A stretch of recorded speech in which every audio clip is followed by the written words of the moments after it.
The one thing that I highly disagree with when people talk about Amish in general, and even in, I think, a dictionary and whatever, encyclopedia or whatever, it says Amish are Christians. That is absolutely not, that's just not true.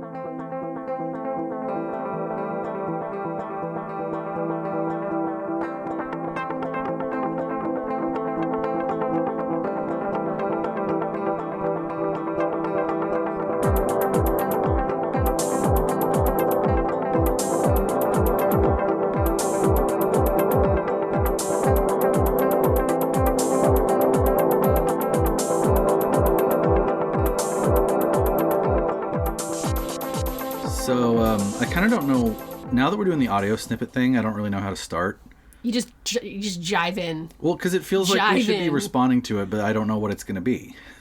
Well, the last time what we did was we were like, that was a great clip. I know. Good job, us. We didn't fool anyone with that. There's no way we fooled anyone with that. Well, I think because the audio clip is probably very likely to come from the interview that we are conducting today, you should just go ahead and jump in and go, hey, what you just heard was a clip from the interview that we're doing today with so-and-so about such and such. Yeah, I think maybe in the future what we do is we just kind of say, like, we just assume that we're not even, like, we don't even respond to it. Like, we pretend it's not even there. And then we just start talking and I just start saying, hi, I'm Chris. I'm a game designer and data scientist.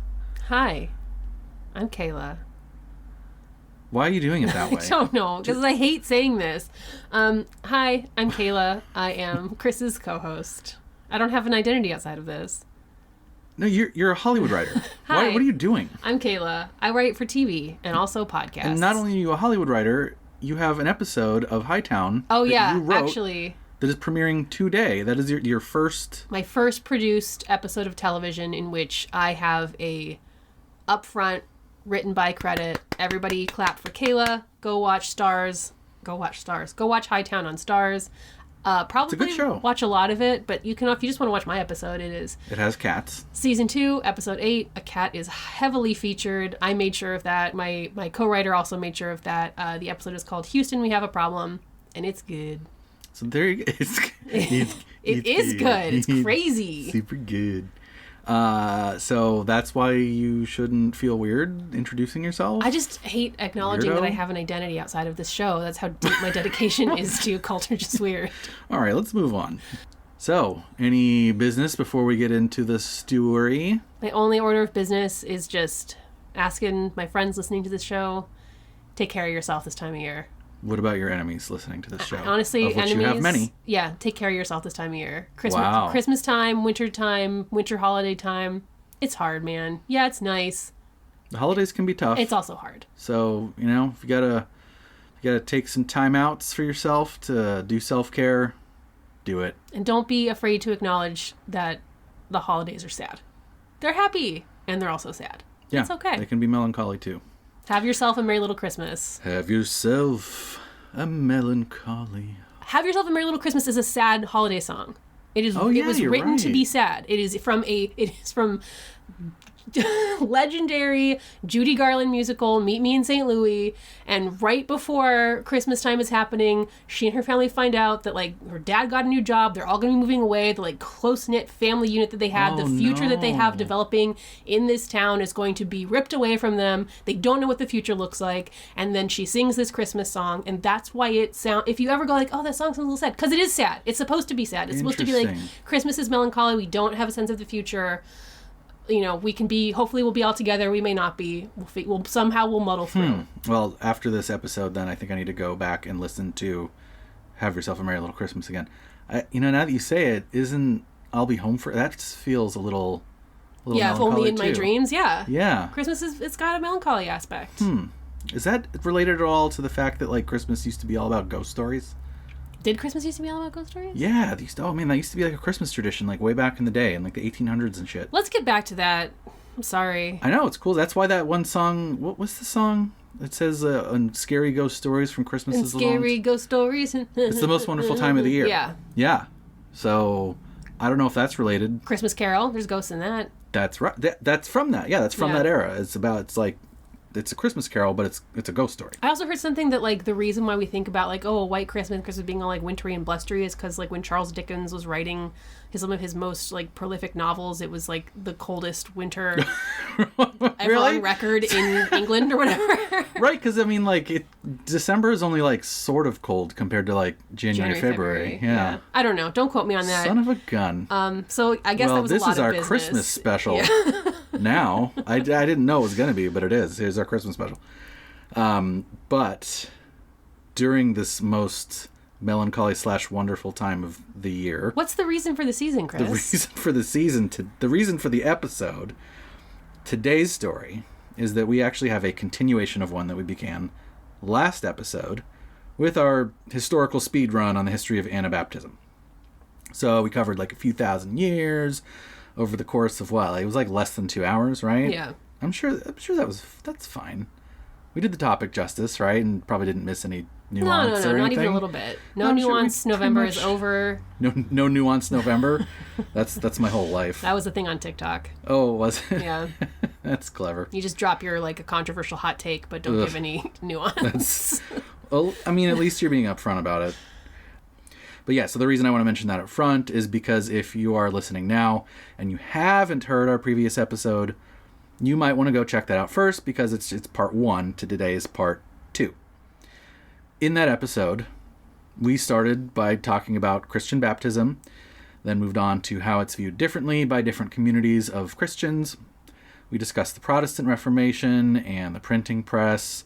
We talked about the subset of the Protestant Reformation known as the Radical Reformation, in which Anabaptists are the major players. And we talked about the Munster Rebellion, which, just a plug for our Patreon bonus content for last episode, we talk about how Munster cheese is not actually from that Munster, and it actually gets really complicated as to where it's from and who can call what.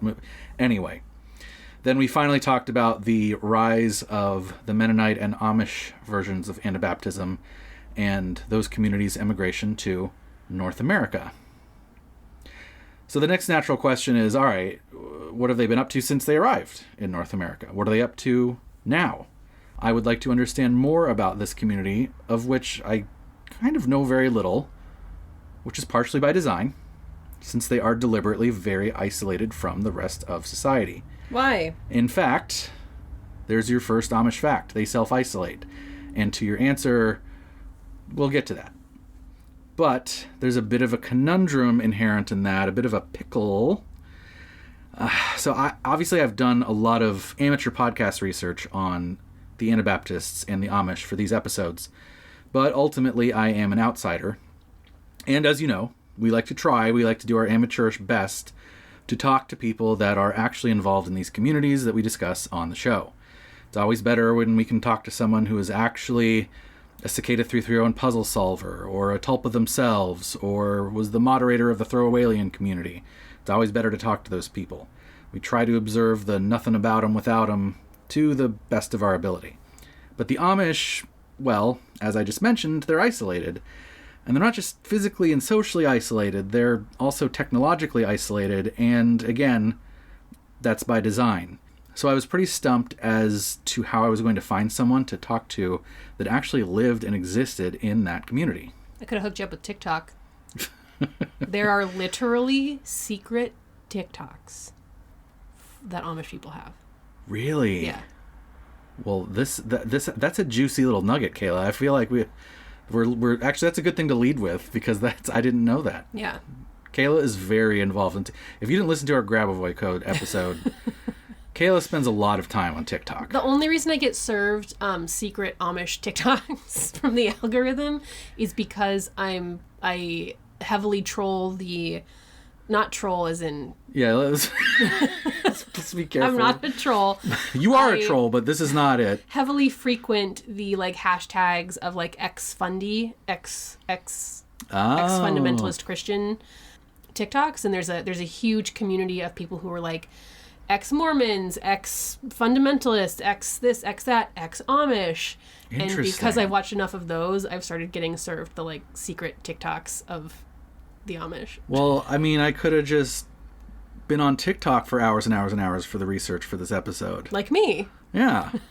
Except, well, we did have a bit of an ace in the hole.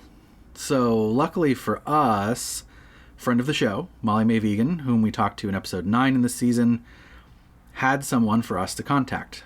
So just as context, if you'll recall, Molly was the co-author of a book called Behind Blue Curtains, which was a true crime memoir about the life of Lizzy Hershberger, a member of the Swartzenschuber Amish community who suffered abuse during her lifetime. And Molly was able to connect us with, let's see, checking my notes here. So someone by the name of Lizzy Hershberger. Oh, shit.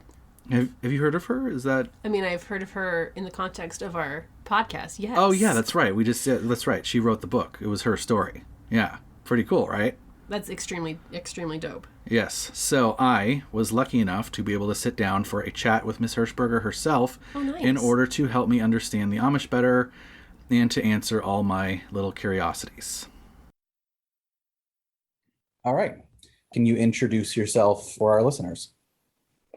I am Lizzie Hershberger, and I grew up in Minnesota as a Swartzenschuber Amish.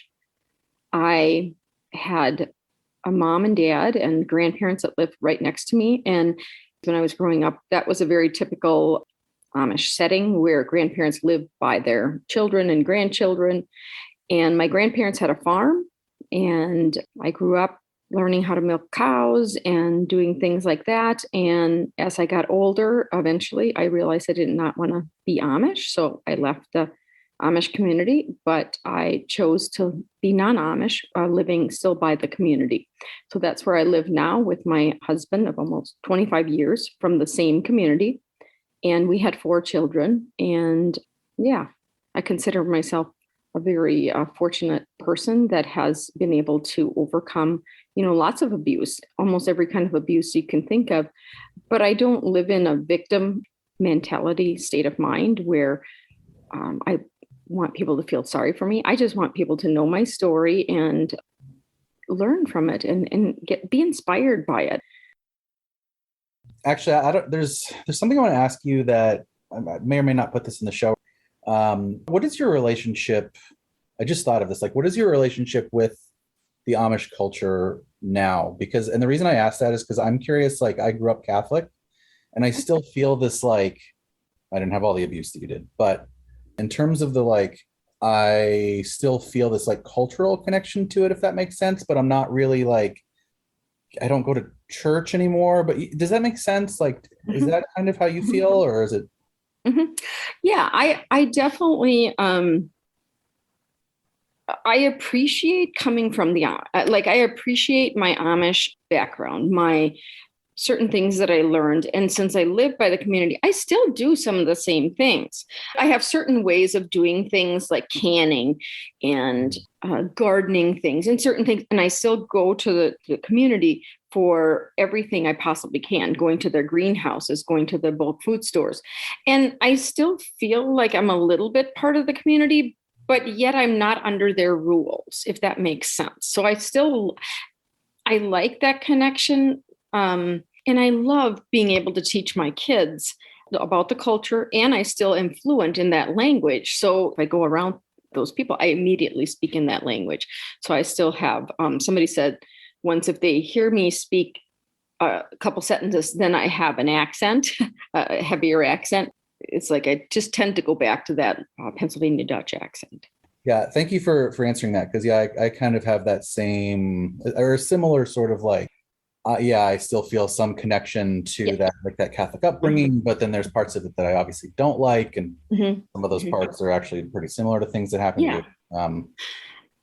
So I think most of our listeners are probably, or they should be familiar with your story, and if they're not, they should pause right now and go listen to our 9th episode of the season called The Blue Curtains. But just in case they don't do that, can you tell me a short version of your story for folks who haven't had a chance to listen to that episode yet? The short version of Behind Blue Curtains is I start from when I was a baby. And the reason I could start from when I was an infant or a child is because of my mom's diary and journals that she had. And then I also had went back and interviewed and talked to my dad when he was in his last days. I knew I was probably going to write a book. So I interviewed him and asked him questions. So I was able to piece together as much as possible. And so I started from there. And the reason was to try to give the readers an inside view of how I was brought into this world. And it was by my mom, who was not married at the time she got pregnant with me in 1973. And in those days, it wasn't a common thing for an unmarried girl to be pregnant. So what she did is she went back to the Amish and she married, I believe, was just basically somebody that she knew and she was familiar with. And she felt like that was her only option. So that's what she did. She got married. She told him I was his baby. And I started, growing up, but I knew I was different. I always knew I was different. Like you can't pinpoint just one thing. I knew I didn't look like my siblings. I didn't look like my grandparents. I didn't act like my grandparents. And I really got picked on, extensively. And as I got older, and especially into my teenage years, I really questioned my mom. And I said, okay, can you tell me more? I said, people have told me I'm not biologically my dad. So that really stemmed a lot of my issues with my mom. And then with that's at the same time when I started working as a hired girl, Maud, for this Amish couple that I knew. They were my parents' friends. I knew them. And from there, it's this lengthy grooming process that happened. And I ended up getting raped over a period of time. And the only reason we know how long is because I kept a diary. And then from there, my mom, actually kicked me out of the house, and I left the Amish for a period of time. I came back and then left again after that. So that's kind of the overall thing that happened, I guess. And the other part of it is that as a young child, I was molested by an uncle that lived next door. And I think that just set me up for an easy target in this, where I was a hired girl and I started getting groomed and I had issues with my mom. And, it's just all these different things. The interesting part was at the age of I think I was 26 or something, 28 or something, I took a DNA test and I found out that I have been correct. My feelings for being different was valid. My dad is not my biological father. And with that, when I went back and since I lived by the community, I would see uncles or relatives or something. And it soon became completely known to everybody that I was not related to them. And they actually began to treat me better, because I think it was something that they were probably doing unconsciously, that they knew that I wasn't like them. My mom would keep saying that I was my dad's child, but I really wasn't, and everybody knew it. So after the fact, they actually were better. Everybody was like, oh, okay, we kind of knew, we knew, but, she would never admit it. She still doesn't admit it to this day. She says she can't remember. So that's just a cop-out of not having to deal with her consequences, because a DNA test is I had it done at a hospital. It's not, right. You know what I mean? You can't dispute it. She still tries to, but right. it's a DNA test. Yeah. It's good. But the fact is, I go back to, I truly believe that my dad knew my entire life that I wasn't his child, but he never, ever voiced that. He never said anything negative. I actually always say that I was one of his favorite child. He loved my family. He loved my kids. He was very inspirational in them learning about the Amish culture and about learning the language. He would talk to them. And so I unfortunately had a couple of bad experiences with him that I had to put in the book, but I think he did the best that he could. And I truly, he made bad choices. He did. But I still chose to forgive him. And I think that had he not been a good father figure to me for years. It would have been harder for me to forgive that. But he really was for the most part, he was a good dad and grandpa to my kids, Dottie to my kids. Yeah. So I just was wondering if you could help me understand the term plain people. Because like I visited Pennsylvania Dutch country when I was a kid. And so I've known about the Amish for a while, but I've only recently come across the term plain people. So what is meant by that term? I think in general, plain people, that has kind of been a new adopted way of talking about Amish, Mennonite, because there's so many different ones, or even, I think even plain people even includes Hutterites, it's people that stand out from the general public. To me, a plain person the woman always has some sort of covering, some sort of, even if it's just a little thing, it doesn't matter. And typically the women have dresses on. That is what I associate with a plain person or a plain communities person. It is somebody that's just different from the outside world. And the foundation on all of the plain people is they believe in not being part of the world. They want to be separate. So that's why they choose to have this different clothing and things.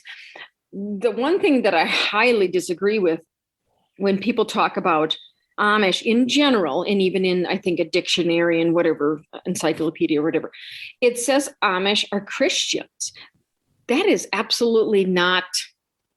That's just not true. That is fascinating. Yeah, it's just not. I think you think that just because they're wearing a different clothing, that makes them a Christian. It does not. It does not. And often, yes, they're going to church but they're reading out of a Bible that is typically in German, and it's a language that they don't speak. They speak Pennsylvania Dutch, so it's a different language. And so the preachers are interpreting this Bible. So I think that's a really big misconception, is that the outside world views Amish or plain people as they're Christians. No, it is just because you have different clothing on that doesn't show what's in your heart. There are Amish and there are plain community members that are Christians, but not all of them. Not all of them. And many of them abuse the Bible. They abuse it. The biggest one is honor thy father and mother. And they want to have it that you listen to your parents, you listen to your elders, whatever they say. And that's where abuse comes in, because it's an abuse of power. Right. When you have that power dynamic. Mm-hmm. When you say not Christian, is that like, I'm just trying to understand, is that because they don't practice like what they preach, so quote unquote, or is that more of like here in the, in the English world, there's people of all different sort of beliefs. Like, are there people in the Amish community that don't participate in church and religion, or is that prohibited? No, they have to go to church. They have to listen to the preachers preach at least every other week. That's what ours was. Every 2 weeks we had church. And the reason I say not a Christian is that you can go to church, religion, whatever it is, your entire life without becoming a Christian. And you can even become a member. You can get baptized without accepting Christ. So to me, it is that whole thing that you think that your works, like how good of a person you are, how good you follow the rules, how good you follow the Ordnung, all that stuff, they think that's going to save them. And that's okay. Almost all Amish plain people believe that if you follow the Ordnung, if you follow the rules, you will get into heaven and you will get a certain status in heaven according to your works. Well, that's not what the Bible says. You know what I mean? Like, that's not what it says. Yeah. It's not how much corn I've grown, and you know what I mean? It has nothing to do with that, but that's where they can get confused on. And that's where I say there's many of them, unfortunately, that are only stuck on the works, and they think that's what's going to get them into heaven. And it is not. I don't want this whole podcast to be about Christianity and stuff. I try to stay away from that. I know it's kind of interesting that we went, but I'm just trying to explain how, like, it really bugs me and I've had so many people say to me, well, Amish are Christians. They're good Christians. Mm-hmm. No, That is the outward appearance that Amish and plain people want to give, is that you're good Christian people. But why are you saying that? Because they have different clothing on? You haven't talked to them. How is their heart? How are they really? How do they treat their children? What happens behind closed doors? So there's a lot to unpack there. Maybe we'll start in reverse order, because I just the reason I'm stopping it here is just because that last bit was so interesting to me. Like, you could even hear when I was talking to her, I was like, wait, what exactly is she saying? Yeah, I was like, what is she saying here? Like, this is a very interesting perspective.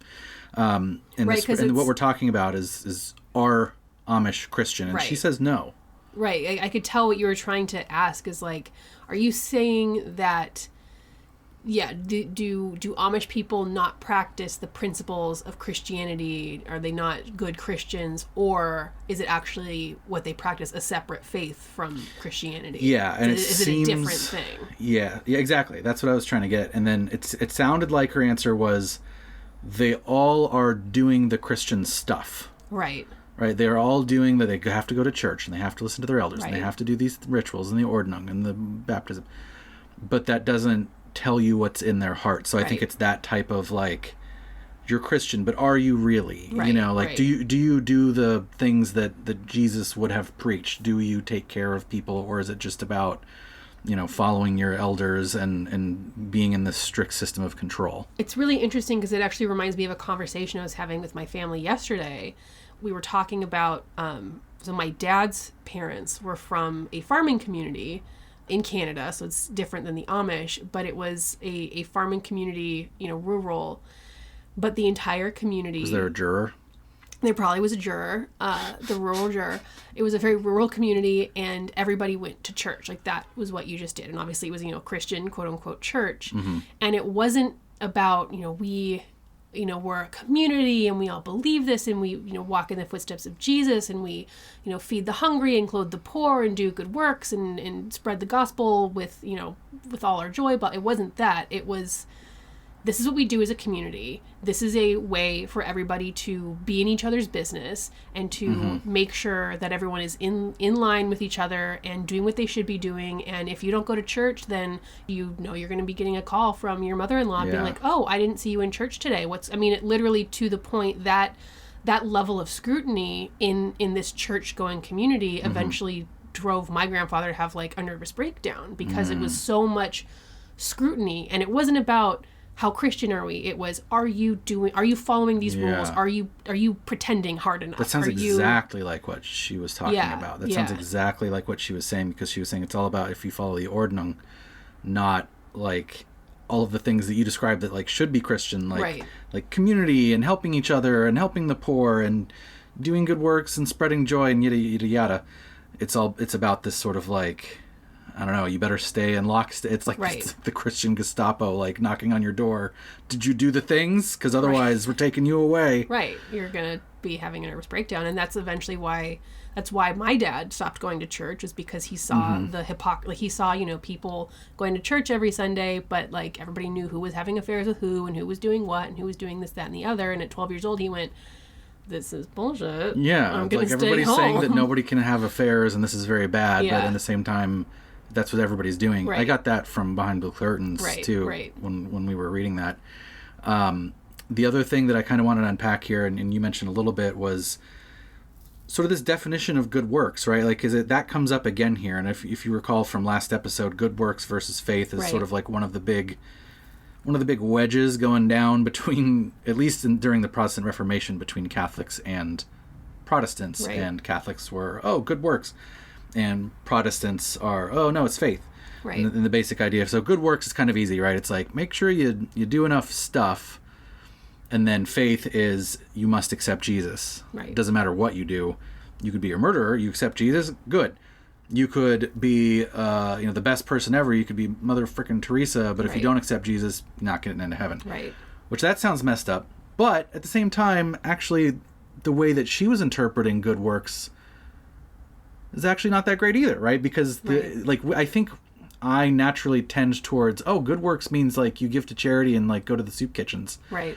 But the way she was interpreting good works, which I think is like a very valid way of interpreting it, and kind of shed a new light on the way I think maybe some anti-Catholic Protestants back in the day were interpreting it, was good works is not good works, it's following the rules. Yeah.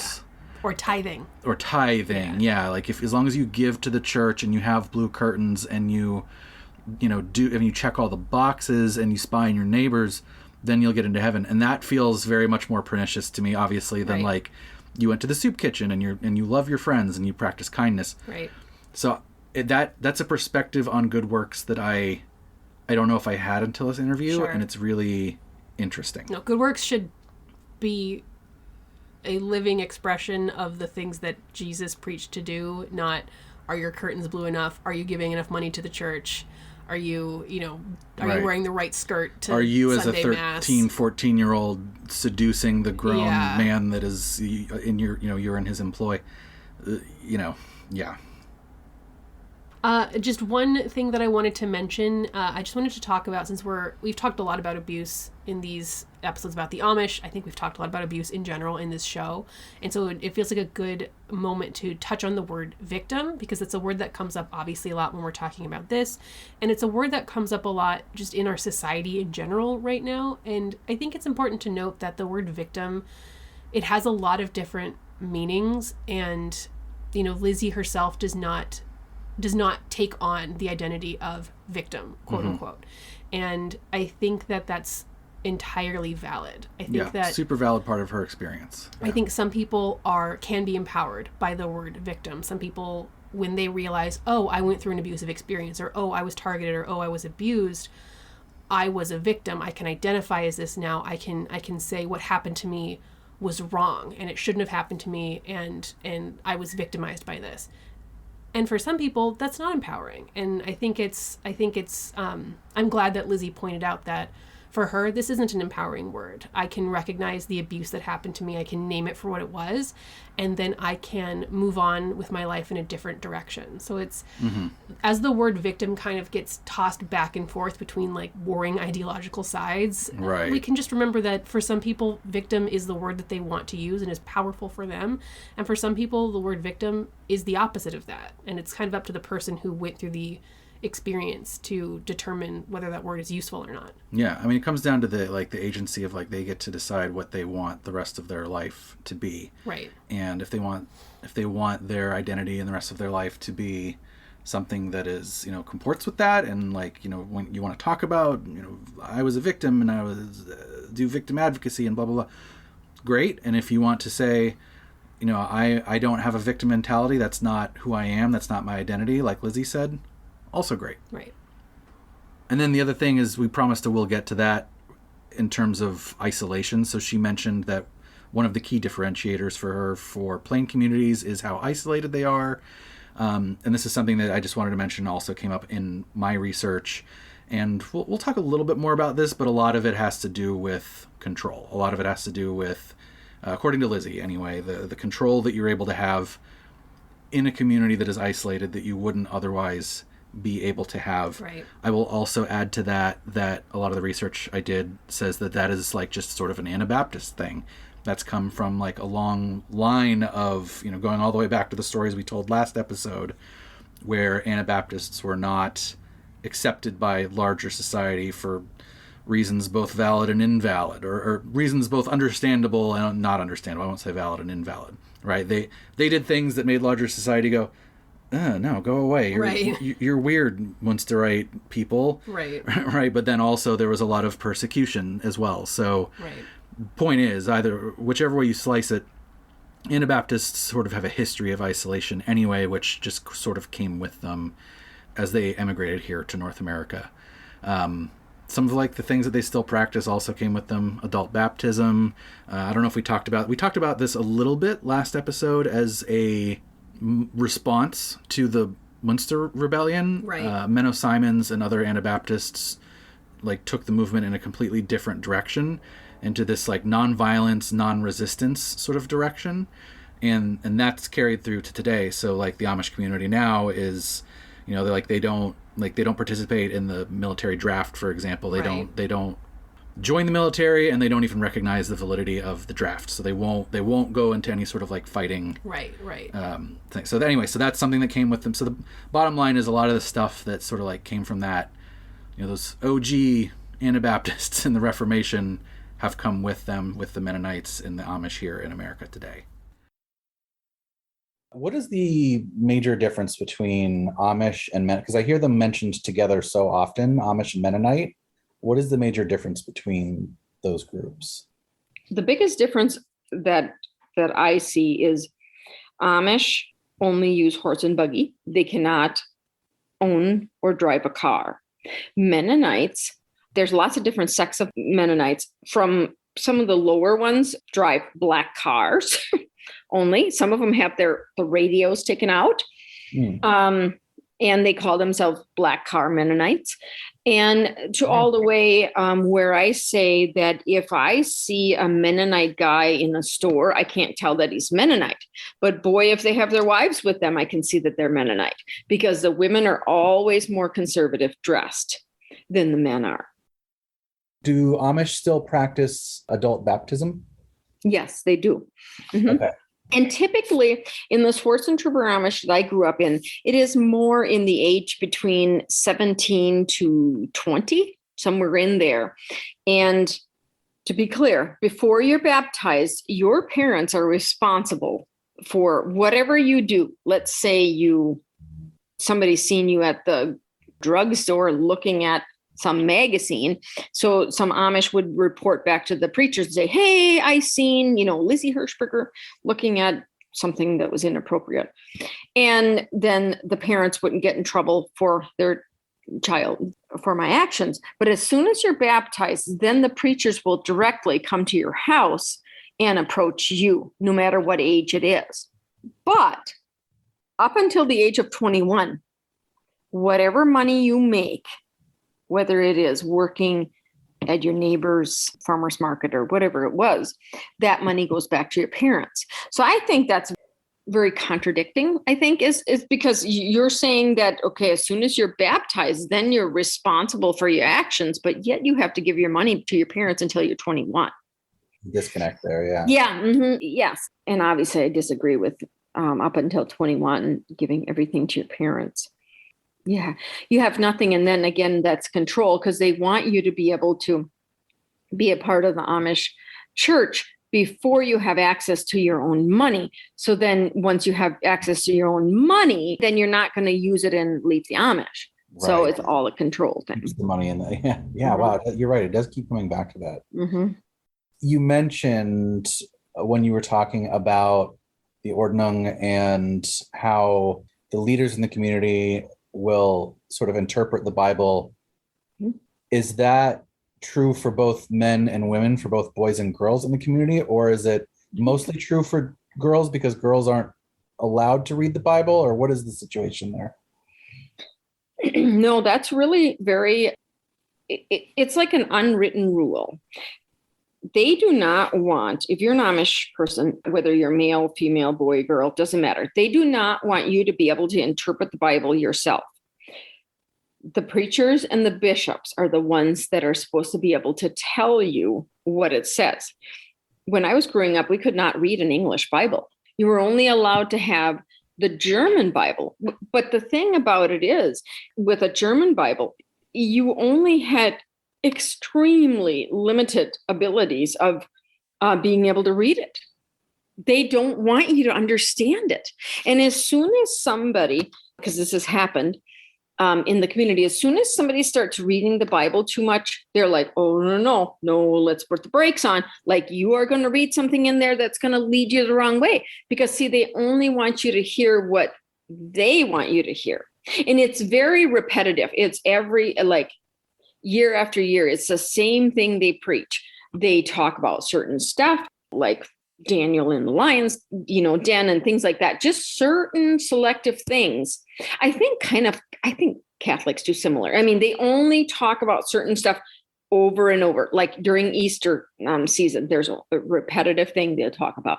So they don't want you to be able to interpret it, because the thing is, again, like I said, they're stuck on that honor thy father and mother. That's it. They don't talk about anything else. Well, the verse is more than that, but they don't want you to know more than that because it says, honor thy father and mother in the Lord. But they don't add the rest of that. It's honor thy father and mother. That's it. That's all there is to it. So they want you to stay in your little box, living in the community, and do not question. That is what they don't want you to do. That is so fascinating, because the reason I ask that is during the Protestant Reformation, where, Anabaptists sort of got their start, that was like one of the big critiques of the Catholic Church at the time was like, nobody could read, because at that time there weren't even any books. I didn't know that. The Catholic Church, had the monopoly on the Bible, right? So they had to interpret for people. And so that was one of the things that all the reformers were like, all the Protestant reformers were like, well, now that we all have Bibles, we should be able to read it. And the final word is not the church. The final word is the book. And it's really interesting that here we are now, 400 or 500 years later or whatever. And now it's kind of come full circle to the, you must, only the bishops can interpret. That sounds like it could have come out of history of Catholicism from the 1500s. It's really interesting. That's so fascinating to me. Yeah, it really is. Because that's just the number one thing they say.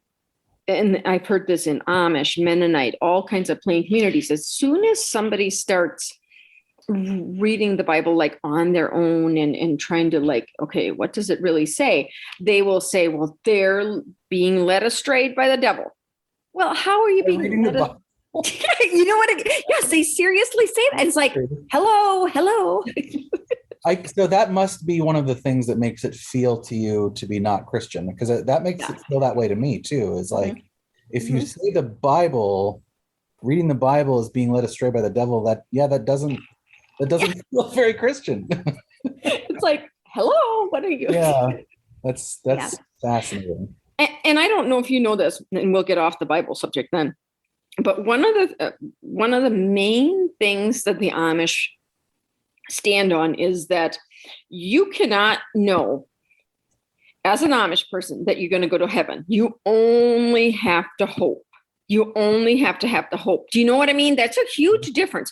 Like, okay, so I'm never good enough. They want you to think, I've never done enough. I'm not a good enough person. I haven't had enough kids. I mean, it's all kinds of crap that you can put in there and say, oh, I'm just not good enough. They want you to be this beaten down, especially women. I mean, my goodness, I could go off on a tantrum on that, but they just don't want you to have any self-esteem. Like you're supposed to be this beaten down person, just hope like, oh my goodness, I just hope I'm going to get to heaven.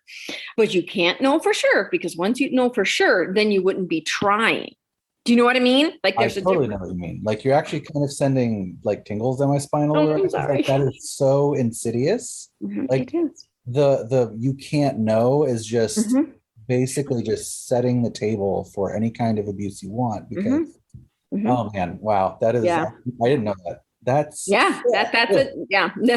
It's a very and it's something that they wouldn't like. You almost, I hate to say it, but you almost have to be an inside person to know this, because they're not going to say that. If you were to be like let's say somebody religious comes to your door, to an Amish person, they would be able to technically kind of portray themselves as a Christian, and they would never go down to the fact and say, well, I don't know that I'm for sure going to go to heaven. They will never say that exactly, but that's ingrained from years and years as a child. That's, you only got to hope that you're going to get there to the, and you're going to have to answer. You can't know that for sure. Like that's too proud, too like, yeah, isn't it a warped way? That's wild. That is very warped. Yeah. yeah. It's very, very scary. Yeah. So how about that little fun little abuse tactic? That's literally an abuse tactic, like not letting somebody know whether they've done the thing or not. Like that is a control and abuse tactic. I hate it. It's awful. I hate it. And also, I kind of feel like that's okay. Clearly, the explicitness is particular to what we're talking about. And also it feels like it's a little bit kind of just like baked into religion in general, because there's always like, I was gonna say you that can't know God's will, like you never know if you've done, like I guess it's part of why the like if you have faith you're in is so appetizing. That's not the right word, but yeah, it's because like you don't know what enough good works, you know. Right, but it's like if you have faith, then you'll go to heaven. If you have faith, then you'll go to heaven. If you have faith, then you'll go to heaven. That's very clear. And it kind of feels like what Lizzie's talking about here is like, wow, that I'm starting to see it elsewhere. Yeah. It definitely sounds like maybe a more extreme version there. Yes. Right? It sounds like a more extreme version of like, and maybe because it's tied to the good works as rule set, you know, the Ordnung version of good works, where it's like you have to, if you fuck up even one time, that could be it, man. Who knows? Right. But I think you're right. Maybe that's part of what's appealing about the faith as bridge to heaven, is that you do feel like you have some sort of like internal locus of control there, where you can say like, hey, it's up to me. Like, as long as I have enough faith, I'm good to go. Right. I don't need to worry about whether I checked enough boxes or whether my soul is heavier than the feather or whatever. Or whether the higher ups in the church are going to say I did enough, or whether the priest or the bishop or the whoever. So I found that pretty insidious, because that it really does set the table for like, and of course an abuser can go back to that foundation anytime they want. Right. You don't know. You're like, oh, well, if you report me, then you might not get into heaven. You just don't know. You just don't know. Oh, I hate it. You don't even have to say anything because you don't know. It's, I hate it. And then I also thought it was really, we sort of unpacked this, me and Lizzie, already, but the full circleness of the interpreting the Bible for yourself was like, wait, that's where the Anabaptists came from. That's like why the Reformation happened, is because priests of the Catholic Church had the monopoly on interpreting the Bible for hundreds of years. Then the Reformationists, the Protestants, were like, no, that's not good. You should be able to read the Bible yourself. And now she's describing like literally that with an Anabaptist group, with the Amish. And so I'm just kind of like, but wait, that was the thing you didn't like. Right. So I just, oh my God. Yeah, so, very interesting. When she said that, I was like, it just twisted my brain around. It was really interesting. What is the solve here? It feels like there's an inherent like eternal tension between a church and its people, and it's like, and when there's a book involved and a God and an afterlife, it's like, what is the solve here wherein we're not having this full circle? Like, what is the balance between good works and faith? What is the balance between having some sort of like structure and also like having it it's got to be communism. There's got to be some sort of democratized it's got to be anarchy. Okay. I bet you it's anarchy. Sort of anarchy. There's some sort of like social I know you're libertarian socialist version of this, and I'm serious, where it's democratized but also codified. We got to talk to the socialists. So that's what the episode is really about. Libertarians. It's socialist libertarianism, not the Amish, because Kayla's taking us on that ride now. No, I to go back to the origin of that sentence. By the people, for the people. Okay. Do you need a minute? I just need to go put my red shirt on. I think the eternal nature of that question that you brought up is sort of like, it's power, man. It's like some people have more power, some people have less power, and I think with religion, there's like an easy framework for that, because there's so many things that religion does for people spiritually, that it's an easy thing to hoard, to have power, right? It's like maybe you control the water, and that's the way you have power. Maybe you control the iron mine, and that's how you have your power. Or maybe you control the spiritual wellspring for a community, and that's where you have your power. And I think that's why this stuff keeps coming back and back and back, because that power is what the problem was with the Catholic priests back in 1500, and that exact same thing is happening now, where you have the bishops in the Amish community that have discovered that if they are the only ones that can interpret the Bible, then they have power over that wellspring of spiritualism. Right. They have so much control, and it's very easy for them to keep everybody being Amish. you really have to have a little bit of a different personality to say, whoa, what is going on here? I want to know. You can't just tell me, well, this is the rules, you can't question it. No, I want to know. And so that's why I don't remember what percentage it is. Most of them have large families, 12, 14, 16 kids. Most of them stay Amish. They do not leave. And think about that population. That's a huge population compared to general English people don't have that many kids, by far not. And I think I seen the statistics one time on how they said how the Amish and the plain communities, how that's one of the fastest, largest growing populations. Well, that's because they have so many kids. Okay. And nobody leaves. No, nobody leaves. Is that part of, because I know Schwarzenstruber doesn't do Rumspringa? Is the Schwarzenstruber the only community that doesn't do Rumspringa? And when people do that, it sounds like most of them are going out into the world and then coming back and choosing to remain Amish. Mm-hmm. Yeah, and I think they really truly believe that it is keeping their kids more in the Amish community.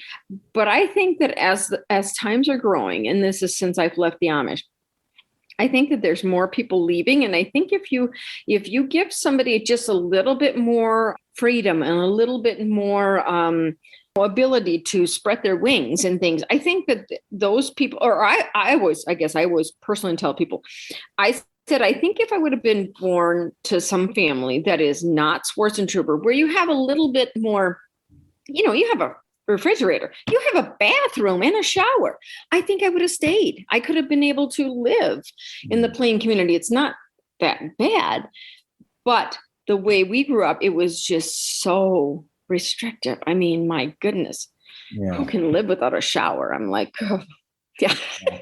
Actually, that was my next question, was going to be about what was it like to grow up with so little access to modern technology? Is it just washing machines? Is that right? That was the only thing? But a washing machine is not Maytag. A washing machine is, but remember, it has an engine. So it's not like I plug it in the wall and it does, and you don't have a dryer. You have to hang it outside. I see. But the thing about it is, okay, you don't realize how you don't have access to things or how bad things really are until you're exposed to the outside world. And then you're like, wait a minute, what's going on? My neighbors have a refrigerator. I talked about in the book about that humming sound of the refrigerator. I was like, you just put your things in there. You don't have to walk down to the ice house and put your things in there, or you throw your laundry in this machine and it brings them out wet and you throw them in the dryer. And, it's all these different things. And the other fascination was the TV. I could live without one now, but at the time it was like, you have access to look into other people's lives and how are they living. So until you're exposed to the outside, and I think that's why there's so many Amish that try to shelter their kids and they don't take them out in public hardly, and they don't get them birth certificates. They don't want them educated. They don't want them, because if you can control them in this environment, never let them go out, they don't know what they're missing. You know what I mean? You don't know what you're missing because you don't see the outside world. You have no radio, no TV, nothing in the house. Right. Yeah. It's like you don't know what you don't know. Mm-hmm. Mm-hmm. Yeah. What was like the biggest, when you first were introduced to like this piece of technology, the thing that like the biggest impact on you that made you go like, oh my God, like how did I live without this? Probably the shower. I don't know. I mean, there's a lot of things, but definitely I just can't imagine anymore having to spend quite a bit of time in heating up the water, pouring it in the bath. Although I do like a bath, but a shower, I mean, there is nothing that compares to going in and turning on a shower. You can turn it to the right temperature and you can stand in the shower, and it just, and I've heard this stated by other people too, but there is something about, especially people that have come from abuse and things like that, about going in and taking a shower, because I don't know, it just leaves you, like you felt dirty for so long, and you get to go in a shower and you can spend as much time as you want in there getting clean, and you come out and you feel better. It's amazing, so I don't know. That's one of the things I would have a hard time living without, is a shower, probably. You don't know how perfect that answer was, because last episode, because we talked about Anabaptism, we talked a little bit about the concept of baptism and ritual washing, and actually Michaela and I talked a little bit about just having how a shower can be its own cleansing ritual. So like we talked about that. That's like a perfect perfect segue. Wow. Yeah. Is there anything that makes you ever wish the other way? Like I know for me, like there's part of me that's like, well, I would miss a shower in a refrigerator, but it would be nice to not have social media. Like it. So is there anything for that where you kind of miss the not having it? Yeah, I do. I miss the family close knit of, especially like holidays or something. I don't have grandparents I can go to. I don't have things like that. My grandmother, it didn't make the book, but my grandmother was an amazing, she made candies that there's no recipe for, but they were amazing. They were so good. And I miss not being able to go down and have those things. And I miss like the slower pace of life. Like you feel like, we all have the same 24 hours in a day, but yet, when I was growing up, a day seemed a lot longer. I got up and went to school and came home, and my goodness, we had all kinds of time. Yet we did chores. We still ended up having time to do games or fun things. And I read, oh my goodness, I read tons of books. As soon as I learned how to read, I was reading. I would have a kerosene lamp in my bedroom, and I would read and read. I would read for hours. My goodness, now I can't even find an hour to read. You know what I mean? Yeah, I know. So yeah, I miss some of those things, and I miss not, like, it's hard to explain, but I told people during this shutdown when we had COVID, I actually enjoyed it because I got more time spent. My kids weren't so busy. They didn't have, their schedule wasn't so full. So yeah, I miss some things. I mean, but I try to, those things, I try to hand down to my kids, and they can take them or leave them. It's their choice. And I would not want to raise them Amish. My goodness, no way. But I do want to teach them some of the traditions and things like that. Do you know where the lack of technology, like why, or I guess it's less where, it's more why.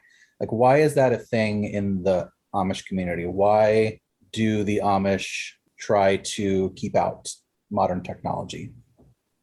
I think it all goes down to, again, the more you know, the more you're going to want to know. So the less restricted they are, they can control you better, because as soon as you, and I remember learning how to read, and then you can start reading and you're starting to, learn things. And since we're on the subject, I remember even the dictionary, at school, everything was controlled. So there were certain words in the dictionary that were blacked out because they didn't want you to read it.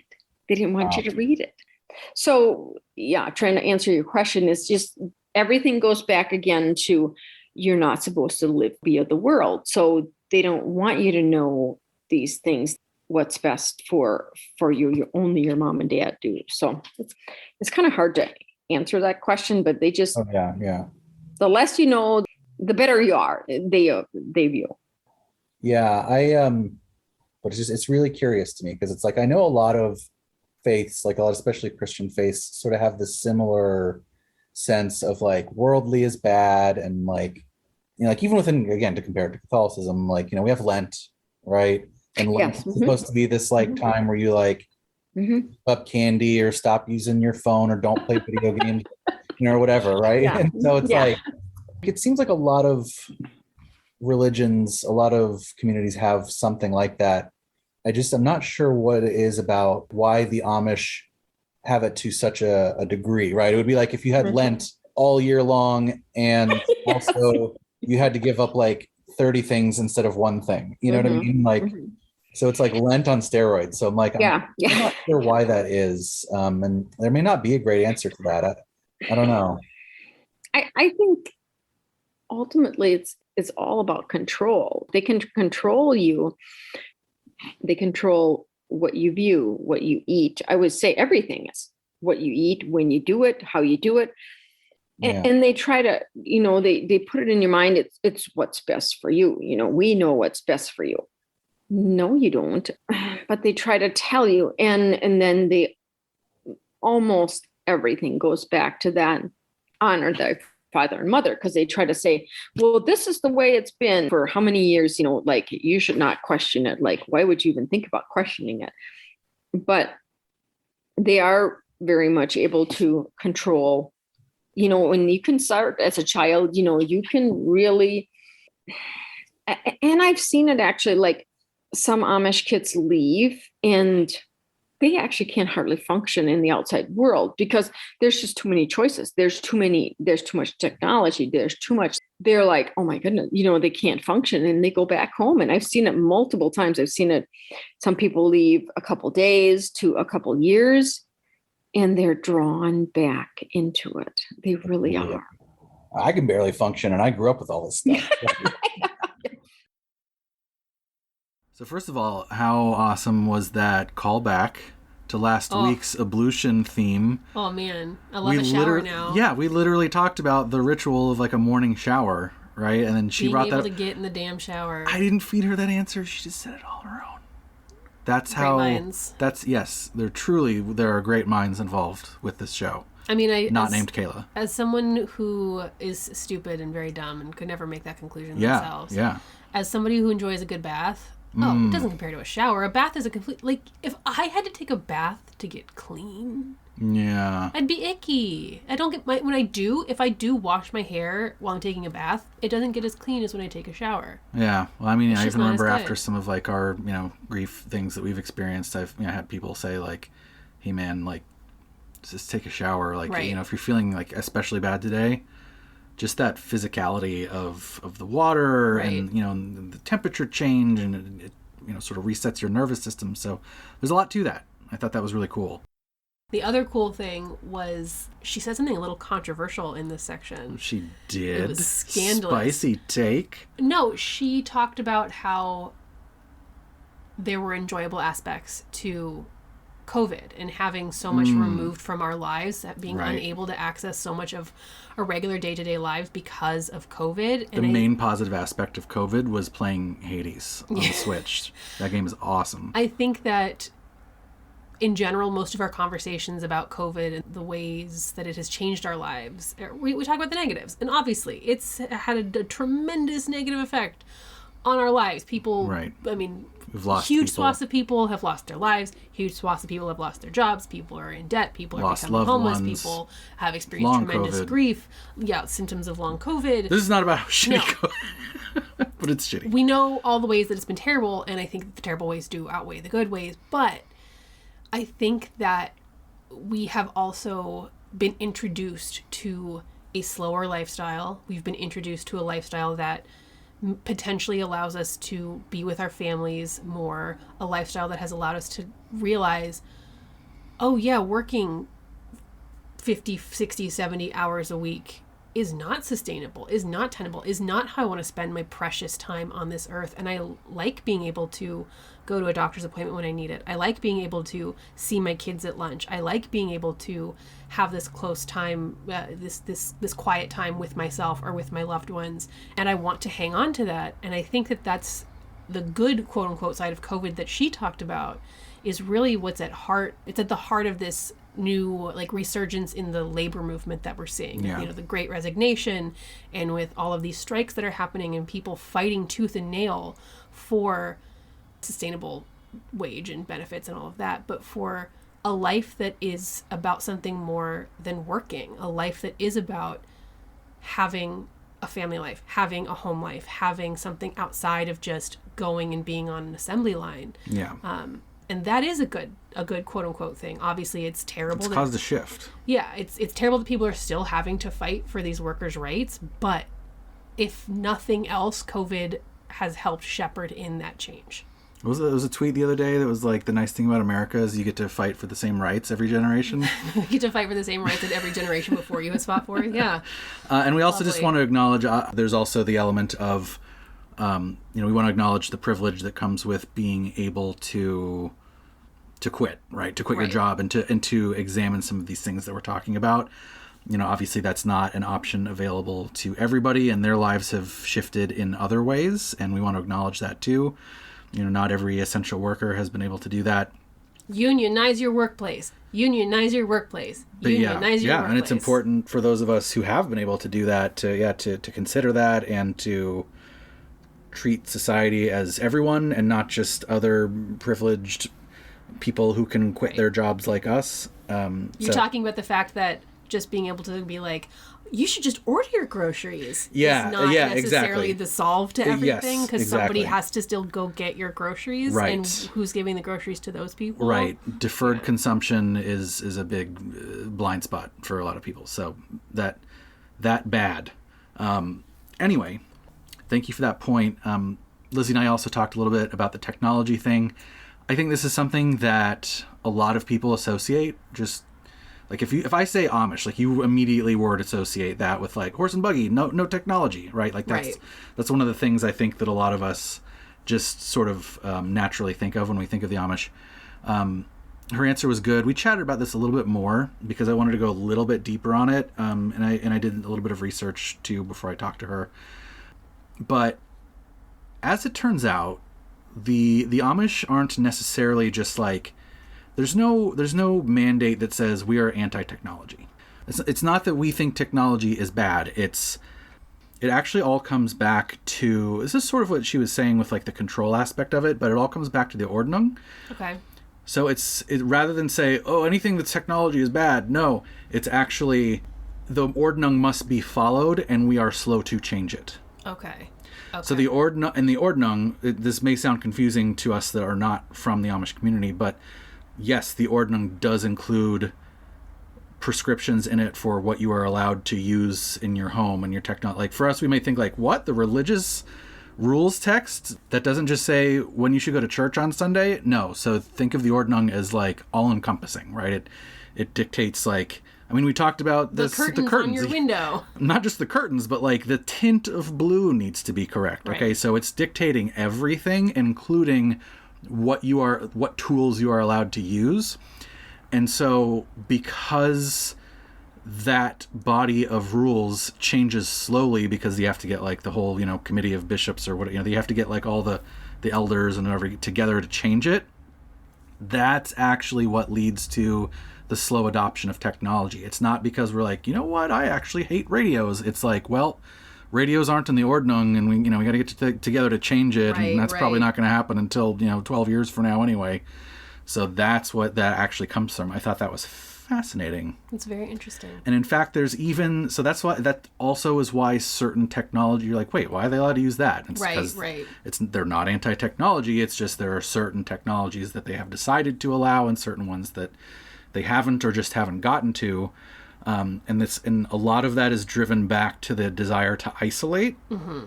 So one of the interesting things is phones. So like they don't like to have phones in the house. Right. But there's some debate on maybe cell phones, because the fact is if you have a phone in the house, it's hard to isolate because you can talk to people and connect with the outside world.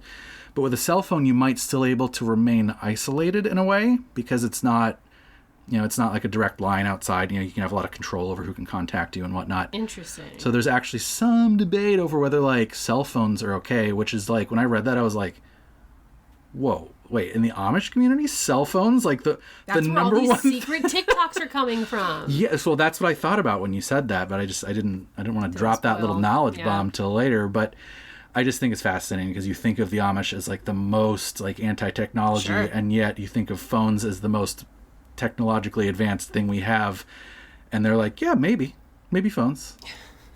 So anyway, weird. The world is weird. Or is it just cult? I don't know. We're here to determine. I do have to ask you, our mutual friend told me that I needed to ask you about quote unquote the poop case. She's so fascinated about that. Okay.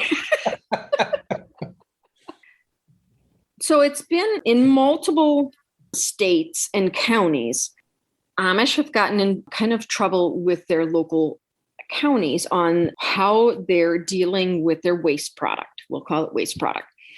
So let's say, okay, so me, I live in the county I live in. I'm required to follow a certain code of my septic tank on, how it's installed. It has to be inspected. We have to pump it, all this stuff. Okay. But since you're an Amish person, you technically get to fly kind of under the radar. And a lot of counties kind of like, okay, they're Amish. We'll just let them do whatever they want. They forget they have 15, 16 kids.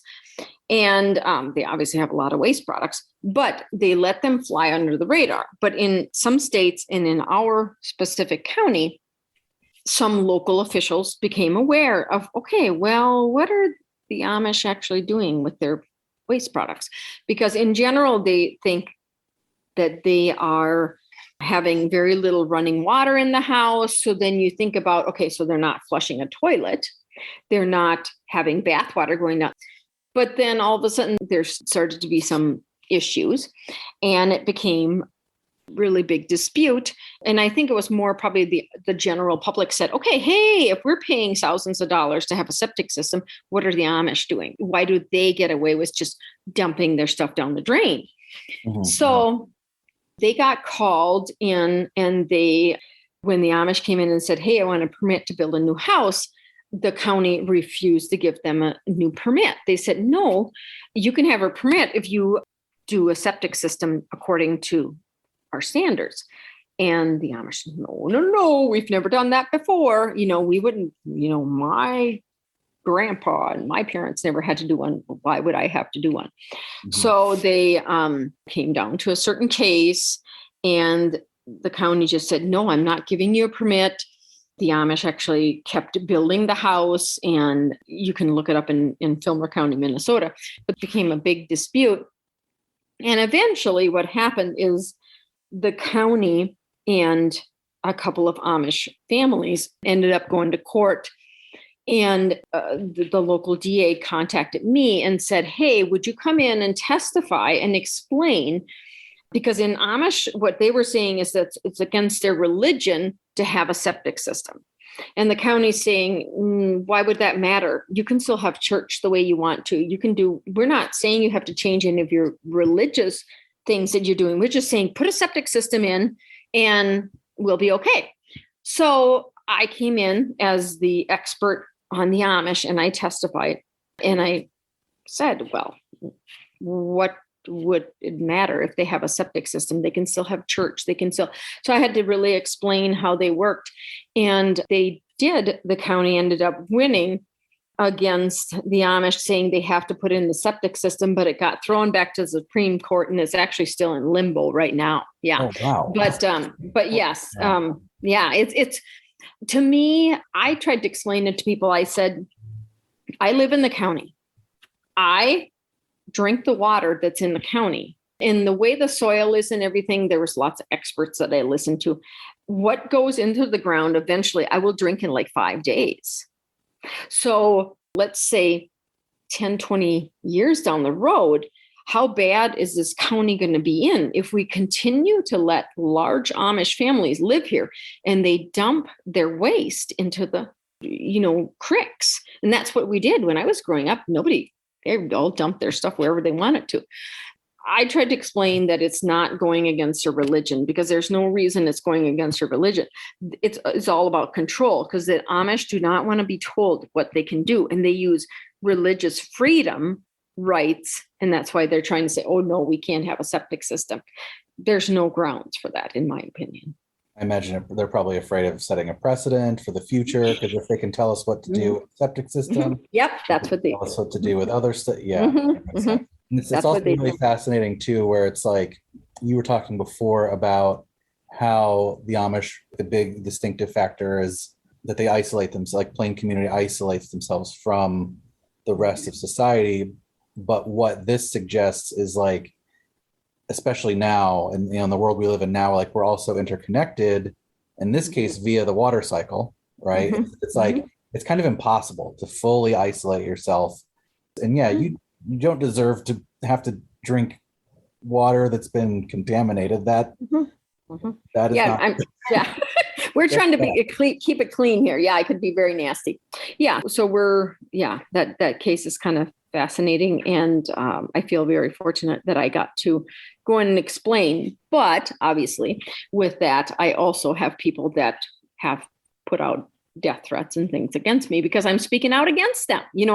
I'm saying the truth. It's like, it's complicated.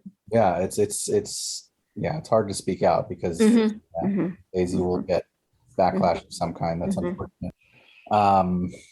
But it's cool. It's cool that we have an expert witness on the show. So now we can say we've had like an expert trial witness. So that's pretty cool. How are boys and girls raised differently from each other in the Amish community? Boys are raised to be the head of the households. Girls are raised to be second-class citizens. And there's no other way around it. And I tell people, if you don't believe it, go somewhere to Walmart or in a public place. Watch where the woman is. If she's with her husband or with a guy, she's always walking behind him. He's always doing the talking for her. Her eyes are always turned down. They are never making eye contact with you. And that's because you're following whatever male figure is there, whether it's your husband or your dad. You are never taught to be the one. You will never see an Amish woman walking in front of her husband. I can just tell you that right now. Let's say you meet two Amish women somewhere. It would be the more dominant one that would do the speaking, but usually their eyes are always down. They do not make eye contact with you. When you say dominant, is that like older sister or mother, if it's a mother and a daughter type of thing? Okay. That's what I always say. Yep. Typically the older one, if it's a mom or grandmother or somebody like that. Yep. In Behind Blue Curtains, is there anything that you wish you had said about your experience or in your story that didn't wind up making it to print? Yes. One of the biggest things that I wish would have put at the end of the book is what my abuser got sentenced with. Because what we did is we ended it with the impact statement, and we did not say that he did get charged. He got charged, very minimal. But he did go to jail for about, I think it was 9 months or something like that. I don't know. So he went to jail for a couple months, but he is on probation for 10 years. That is assuming that he doesn't get off for good behavior. But the thing about it is, it's very minimal, but yet I know that it made an impact because he is the first Amish man that went to be sentenced for a crime that he did in my community. And he is a registered, he's a felony. He can't have a gun. He's restricted. But yet the Amish still let him be a deacon in the church. I mean, that was never stripped from him. Oh, you'd never do that. No, he's still a deacon. Wow. But we're only 2 years into it. I said, at any time, if he messes up, and the DA explained to me that we could give him more jail time up front, but then yet if he violates probation, he wouldn't get as much prison time. So we chose not to do as much jail time. So then if he violates, he would get real prison time. And one of the other things I wish we would have been able to put in the book is that he does not have to register as a sex offender. And that really, we didn't know that the day of sentencing because they had to do some more research. But unfortunately, they told me, because of the laws that were in place in 1989, he got sentenced with those laws, and sex offender rules were not in place then. So unfortunately, he still has access to children. But on the other hand, I know that it sent a big impact and a big message to the community, because him being a deacon, he was absent from church for a couple months because he was in jail. And people had to explain, why is he gone? And it doesn't matter whether they, most of them still think that I instigated it. I asked for it. It was an extramarital affair. Ridiculous. The point is he got sentenced, and it sent a message to people that it doesn't matter, because it was a long time. It was 28 years later. He got sentenced for a crime that he committed. And I think it sent a message to the community that you can get in trouble for your actions years later. So, I guess that's what I live on, is that I hope that it send a message, and that some young girl isn't getting abused because an abuser is like, oh, wait a minute, I might get in trouble for this. Yeah.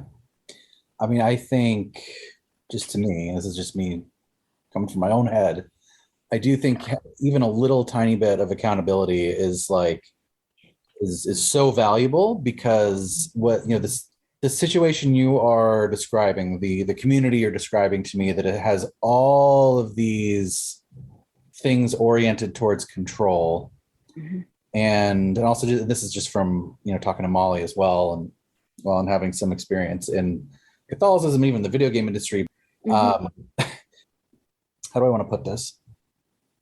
When there's no accountability ever, then there's this culture that develops. There's this systemic culture. It's a really big, I just mentioned, it's a really big deal in the video game industry right now, where it's like you hear the exact same stuff of like, I didn't even know that was wrong. Wait, I thought that was just how it was. You hear the exact same stuff in the video game industry that you hear in Catholic priest abuse, and you also hear in the Amish community. So it's just so fascinating, first of all, to me, that you hear the same things. And second of all, I think that anything that introduces even a tiny bit of accountability is like just will just help stop that system where it's just like, oh, I thought it was okay. I thought it was okay. Now it's like, no, it's not okay. No. We have demonstrated it's not okay. You can get in trouble for it. So that excuse is gone. So I think even just like a little bit of that is great. Yeah. Well, and I think just in general, overall, the extremely rare, like so few abuse cases, if so few get reported, but even fewer of those will ever see a courtroom. I mean, it is extremely rare that you ever see that. And for this to happen, and I will just add this, the reason it did is because he was my employer. Even though I was only 14 years old, I was the mod, and he was paying my parents, whatever, $5 a week. He was my employer. And because of a statute that was lifted in Minnesota, there was a window that was open, and they could charge him during that time because he admitted to being my employer. And his attorney tried to use in court, and this is in public files, that he tried to use it, that he admitted it, and that should give him a little bit more, credibility or something. It ended up hurting him because he admitted that he was my employer. If he would have denied it, I don't know that we'd be here and we would be able to say that he got charged, but he did admit it. But he didn't think he'd get in trouble. That's the thing about it, because they think they're above the law. You know what I mean? They think they can get away with it, and this just send a message. And one thing I'll just like to add is, my uncle that I talked about in the book, that statute of limitations was way past. There's nothing they could do about it. He is probably one of the, he's one of those people that still lives in the community, and that I hope someday I will see in court. Unfortunately, it won't be because of me, but it's going to be because he's a predator. He has never, I don't believe he's ever stopped abusing. He abused me. He abused other people I know. He has been able to fly under the radar, but I know that he's very aware of what I've done, and that I reported it. And I hope that he's not abusing anymore. But most of those it's an addiction, and that he's never went to get help. He most likely is still abusing. But I always just hope that someday he will be held accountable. And if he's not held and accountable in front of a judge, he will be in front of God, because he is an abuser. He is, I have no doubt, with knowing his children and grandchildren, I know that he's continued to abuse.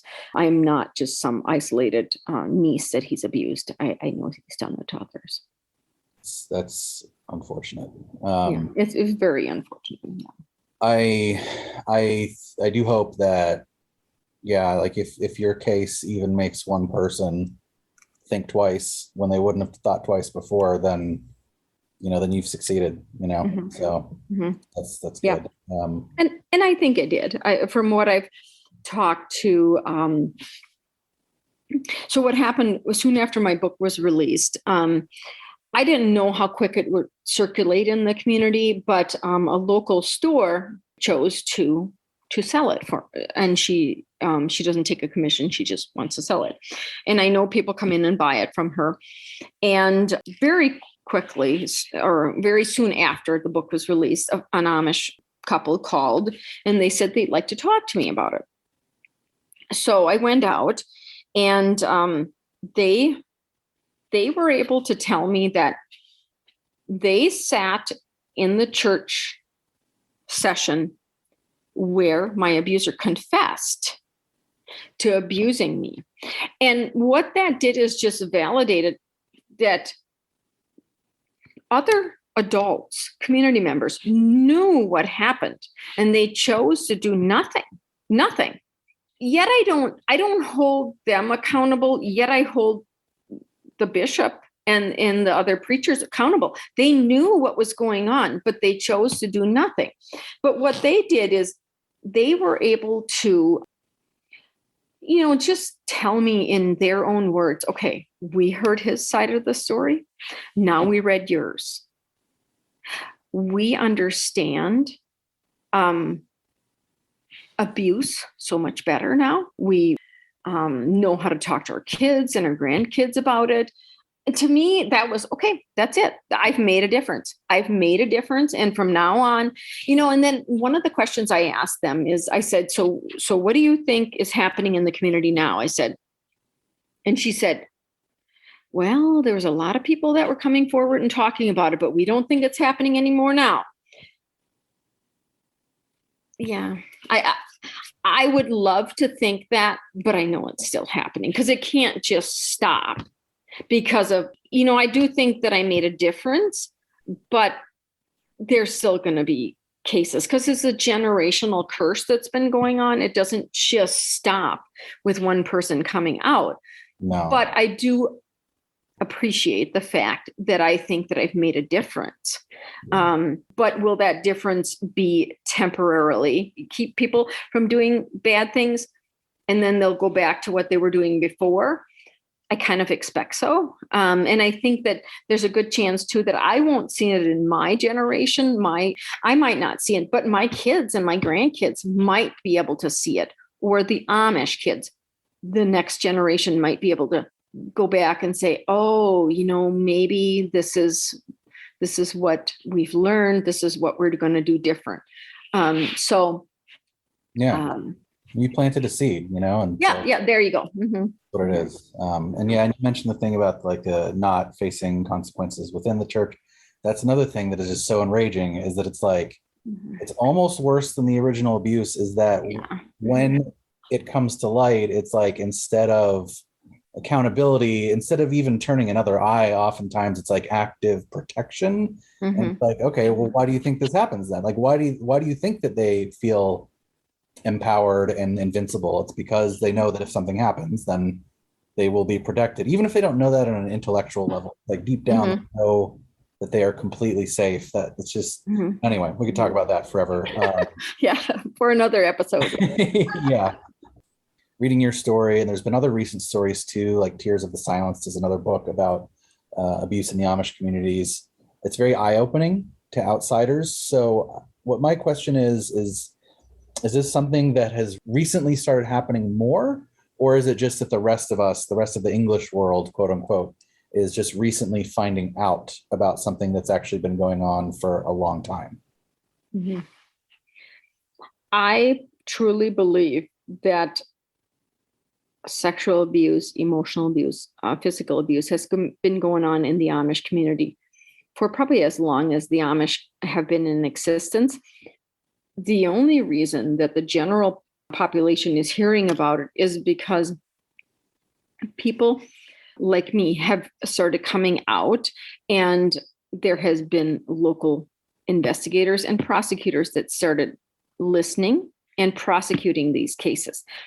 I believe there's been women coming out and talking about it for years, but so many times because of religious rights and all kinds of things, they just swept it under the rugs, including DAs and prosecutors and police officers, and leaving it as they're good Christian Amish people, so let's just leave them alone. And I also think that in general, probably the whole Me Too movement has affected even these small plain communities. And there's so many more support groups and advocates and trauma-informed people and therapists that are helping women and men find their voice. So I think in answering your question is that, yes, it has been happening for years. It's just people are starting to come out more and more and more. And I see it even in just the general public.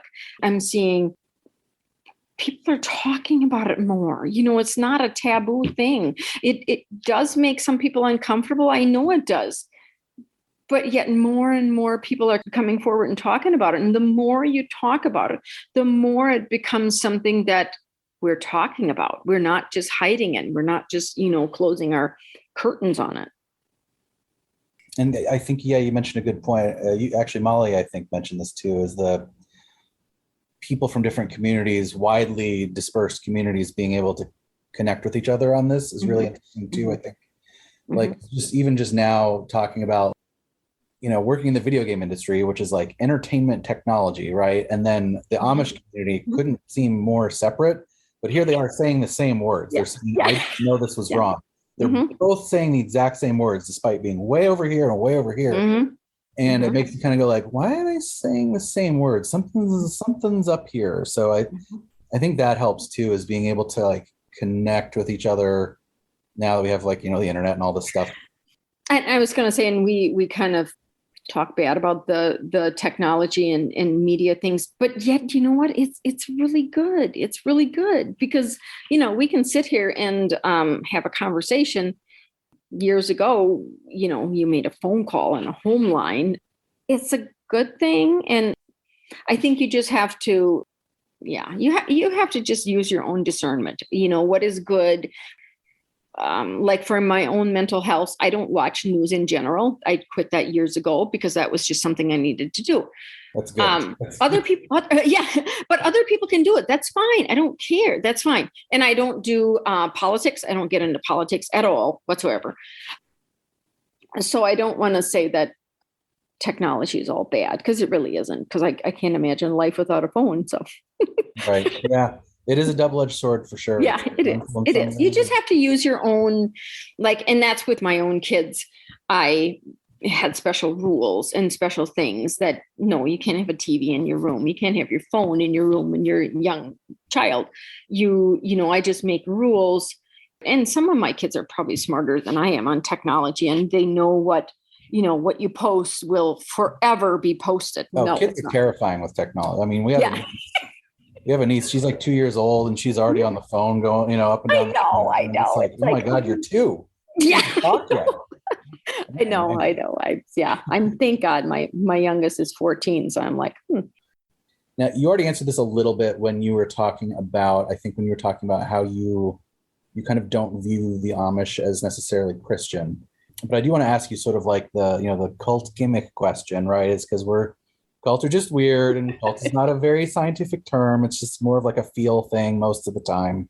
But I did want to ask you if you have any of that feel. Like, do you feel like there's a cult-like vibe from your experience in the Amish community? And if so, like, what do you think it is that either now or in the past can I get that feeling? So when I was growing up in the community, I didn't even know what a cult was. I didn't know anything about it. But after I left and I started looking at some of the cult-like behaviors, I truly believe that the Amish I come from are very much like a cult. And the reason I can say that is because the bishop has the final word. A bishop is the head of a community, and the communities tend to, every community has a different bishop and they're ruled on a little bit slightly different rules, but that's a cult. When you have one person that has the final say on what's going on, everything's controlled. It's not like the Hutterites where like one person has the money and one person this or that. Each family member is so limited on what they can do and how much money they can have and how much growth they have because of their limited on certain things they can do and can't do and things like that. So I try not to say that they're a cult, but I think they absolutely function like a cult. I mean, that makes sense that you would want to say that because cult is sort of like a negative, it's sort of a pejorative. It's not like the nicest word to use, which is, we run into that a lot on the show where we don't like using it, but it's also kind of what the show's about. But anyway, yeah. But I get that. Is there anything that you would like to say to our listeners that we didn't get a chance to cover or that you would like to plug or talk about or anything? I was just thinking in general, I know quite a few Amish and former plain people that have a story, and they would like it to be heard. And I would just really like to encourage them to find somebody that can help them, because the thing is most of us have limited education, and I am much more of a numbers person than I am writing. And I would not have been able to share my story without the help of basically a ghostwriter. And there are lots of different ones out there, but I really encourage everybody. And if nothing else, I would encourage victims and things, if they want to go into this healing process, start writing. And it doesn't mean that you have to ever publish your book, but do start writing, because I feel like it's so much of a healing process. And I've gained so much knowledge and so much information for my kids to be able to look back on, because I won't be here someday, and they can look back and they don't have to be as much of an investigator as I was to try to, get down to some of these things. I just encourage other victims to find some sort of process that they can go through of writing or working with a trauma-informed ghostwriter that can help them, get your story together. And doesn't mean you have to publish it, but, get it down on paper and leave it for your children or grandchildren or family members or what have you. But I found so much healing in doing that. And even if I wouldn't have published it, I'm still, I would have been glad that I just did the research and had somebody help me. And then also not to be rushed in the process, because it's going to take everybody a different lengths of time to go through their healing. Some people can do it in way less time than I did. I took my time. So I think that everybody should take their individual time that they need if they want to go through a healing journey of writing and getting their story down. So that is the end, of course, of my chat with Lizzie. I thought it was really, there was just a lot of stuff that I did not expect there. Like the poop case. The poop case, for sure. I mean, I'm glad we talked about poop, because that's crucial.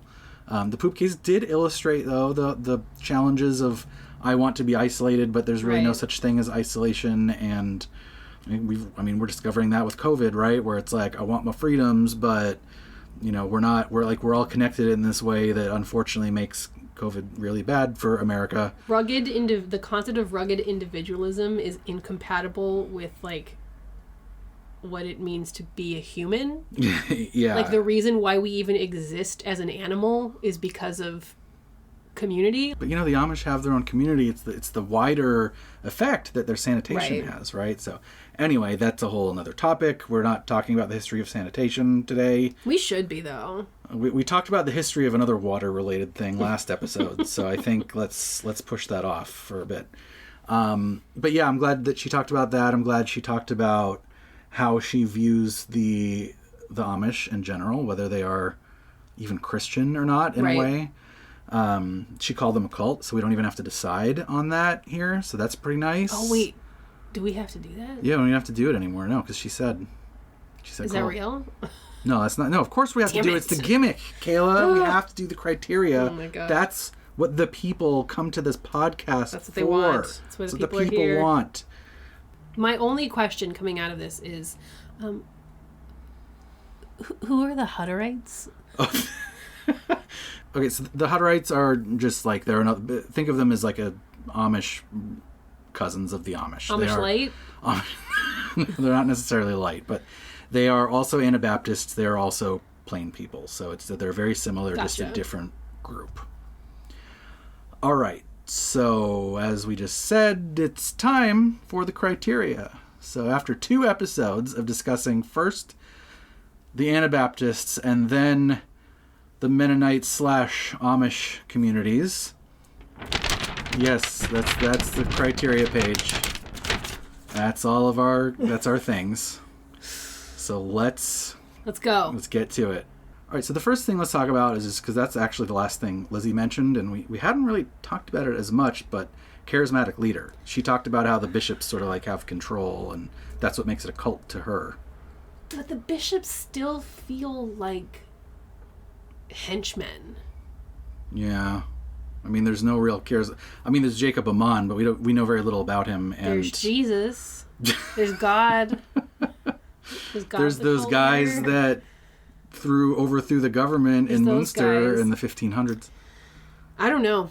Honestly, I don't know. What do you think? I think it's funny because I was going to say low until Lizzie was like, oh yeah, the bishops control everything. Yeah, that changes things. I think that makes it sort of like yes and no at the same time. Like there's no,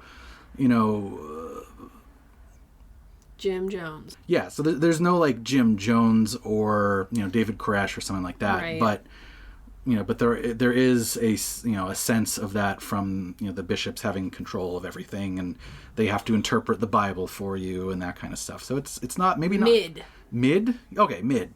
All right, what about anti-factuality? I mean, I think it's pretty high. Why is that? I don't even know.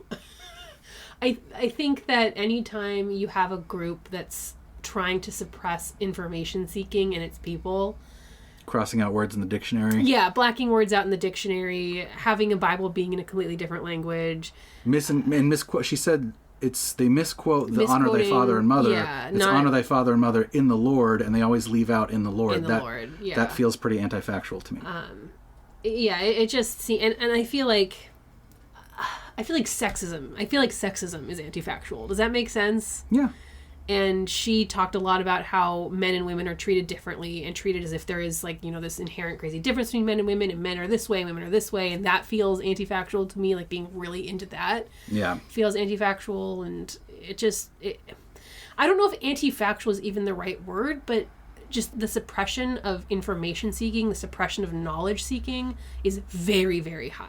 Well, we play pretty fast and loose with how we define anti-factuality because it's not really a word anyway, but we usually mean things like, are you using motivated reasoning, and other logical fallacies sort of fall under that for us. So I think that tracks, actually. Yeah, okay. Percentage of life consumed. Oh, all of it. Every single bit.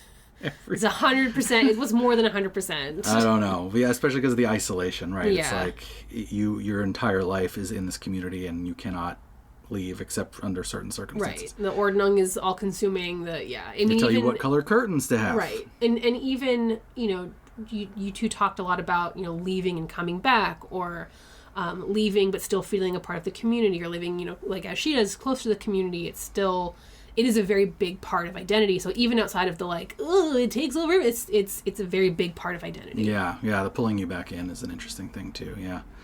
Expected harm. That's a tough one to answer.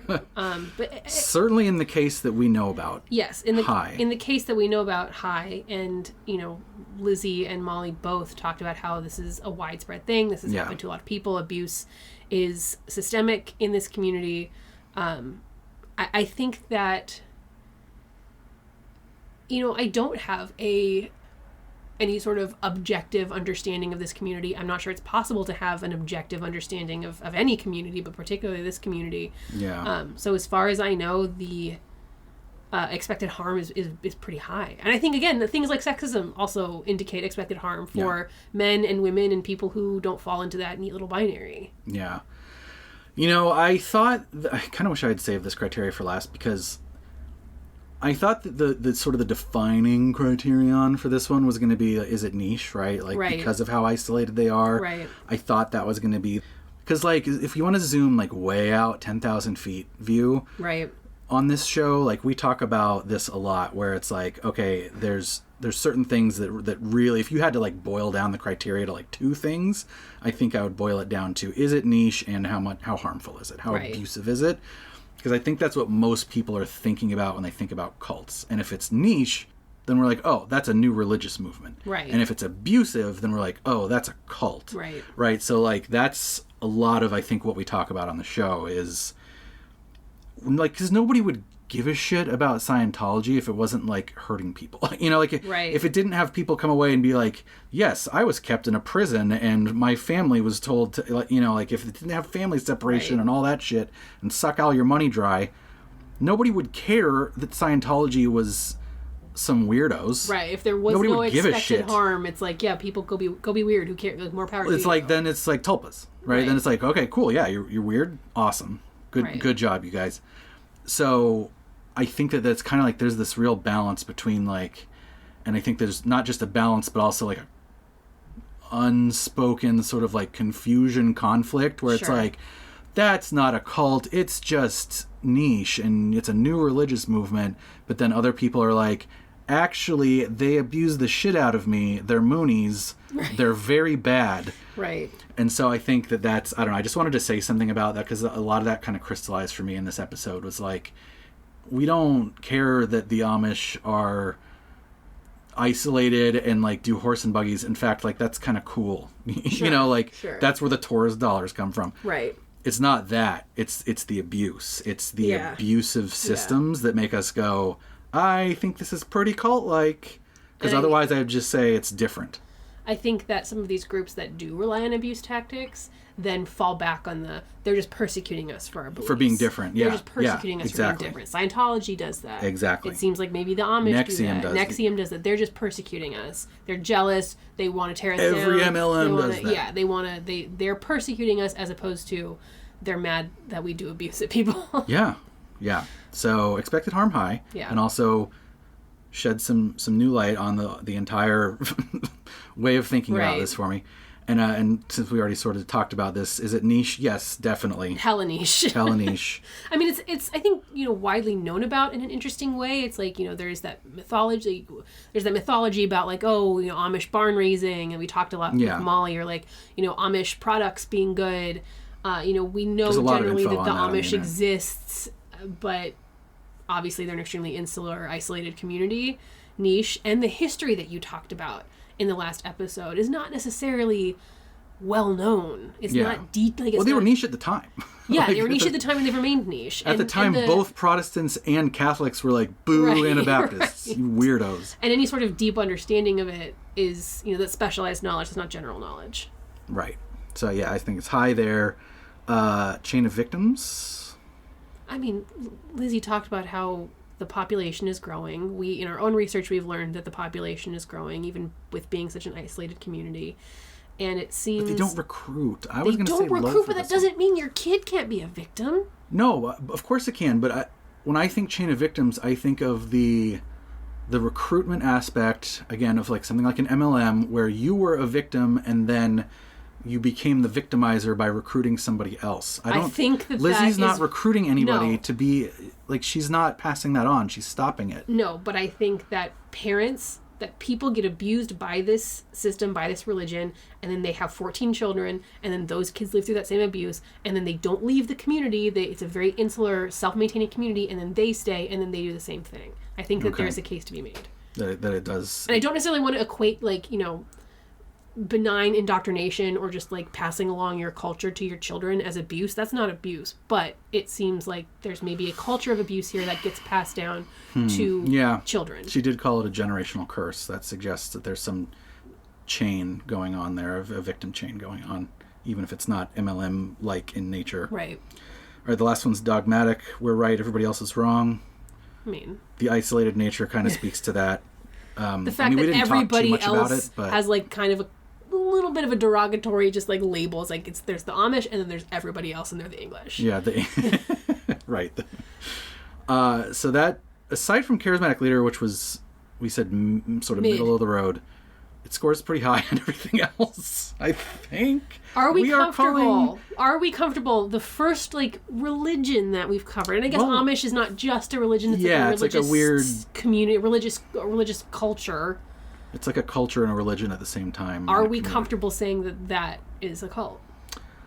I give zero fucks about anything ever, so yes, but I do want to be sensitive, so I will say that in the criteria that we have on this show, it's a cult. It meets the criteria. It meets the criteria for being labeled as a cult, which we all know is an imprecise and unscientific term. There's no such thing as a cult in terms of like social sciences. Right. They're not a new religious movement because they've been around a while. Right. They do have systems that enable abuse, and they do have systems of high control, and there are a lot of things that you might say that they have in common with other such systems, such as things like Scientology or whatever. Right. In that sense, in the sense that we can break it down into these different elements, yes, it is. There you go.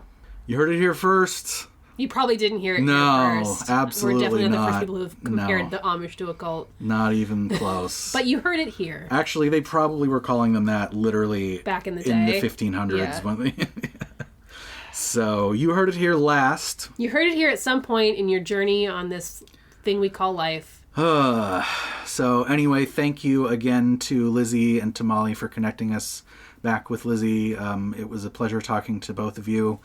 It was a pleasure learning about the Amish and the Anabaptists and the various communities that come from that. Kayla, is there anything else that you wanted to add before we sign off? Do you have a call to action? No, my call to action is just thanks, Chris. Say thank you to Chris for taking us on the history. I just still appreciate the historical journey you took us on last episode, so we would have the proper context for this more intimate, nuanced conversation between you and Lizzie. I think that it was enriched by that. And then my call to action, other than that, is go listen to Have Yourself a Merry Little Christmas, whatever that song is called, and give yourself a nice cry at this holiday time, because crying is good for you. And then if you need to, take a shower.